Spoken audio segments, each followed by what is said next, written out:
Assalamualaikum warahmatullahi wabarakatuh. Sebelumnya, perkenalkan nama saya Rifqatul Isnania dari kelas Manajemen 3D. Di sini saya akan memberikan sedikit edukasi mengenai pentingnya mempelajari manajemen sumber daya manusia.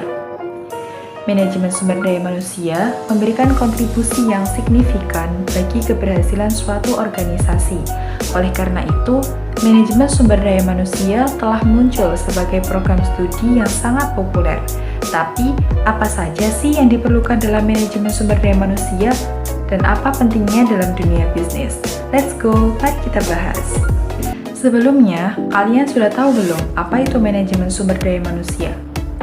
Menurut The Balanced Careers, manajemen sumber daya manusia adalah fungsi organisasi yang mengelola semua masalah terkait tenaga kerja dalam suatu organisasi. Manajemen sumber daya manusia membantu menjembatani kesenjangan antara kinerja karyawan dan tujuan strategis organisasi. Manajemen sumber daya manusia juga merupakan pendekatan strategis dan komprehensif untuk mengelola manusia dan budaya serta lingkungan tempat kerja. Tugas dari manajemen sumber daya manusia adalah untuk mengelola manusia seefektif mungkin agar diperoleh suatu satuan sumber daya manusia yang saling memberi manfaat. Manajemen sumber daya manusia atau disingkat dengan MSDM tentunya memiliki arti penting dalam bisnis, apalagi jika perusahaan tersebut memperkerjakan sejumlah tenaga kerja.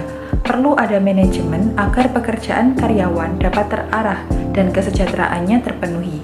Berikut sejumlah poin penting manajemen sumber daya manusia dalam bisnis yang bisa jadi pertimbangan untuk suatu perusahaan. Yang pertama, menjaga kualitas kehidupan kerja.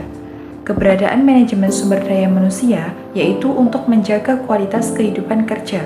Adapun menurut Business Top IA, kualitas kehidupan kerja adalah persepsi karyawan mengenai hubungan antara kondisi kerja dan manajemen. Sederhananya begini, ini merupakan hubungan antara karyawan dan lingkungan kerja secara keseluruhan.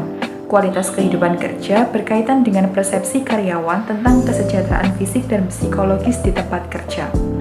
Hal ini dapat diperoleh dengan mempertahankan otonomi kerja, kebebasan kerja, pengakuan pekerjaan, rasa memiliki, penghargaan, dan sebagainya. Yang kedua adalah meningkatkan produktivitas dan profit.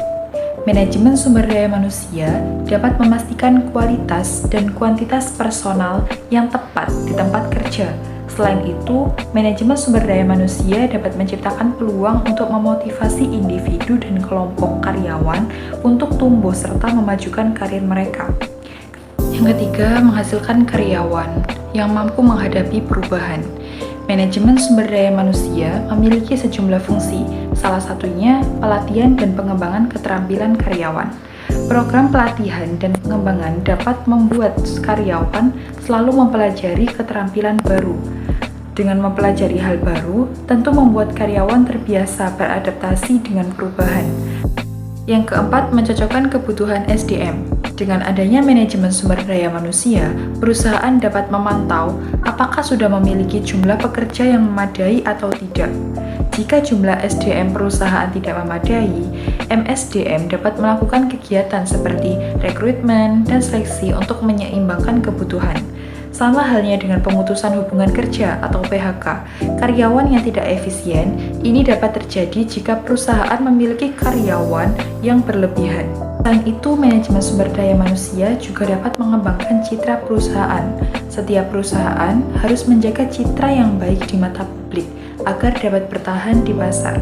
Perusahaan yang dapat meningkatkan kesejahteraan karyawannya tentu akan mendapat citra baik di mata publik. Jadi, dapat diambil kesimpulan bahwa mempelajari manajemen sumber daya manusia sangat penting karena sumber daya manusia merupakan aset utama dalam suatu organisasi. Manajemen sumber daya manusia dapat membantu optimalisasi potensi karyawan, meningkatkan produktivitas, serta menciptakan lingkungan kerja yang sehat dan berdaya saing. Selain itu, manajemen sumber daya manusia juga berperan penting dalam pengembangan karyawan, penyelesaian konflik, dan pemenuhan kebutuhan organisasi melalui pengelolaan tenaga kerja yang efektif. Cukup sekian dari saya, mohon maaf apabila ada salah kata, dan terima kasih yang sebesar-besarnya telah menonton video ini sampai habis. Jangan lupa like dan komen. Assalamualaikum warahmatullahi wabarakatuh.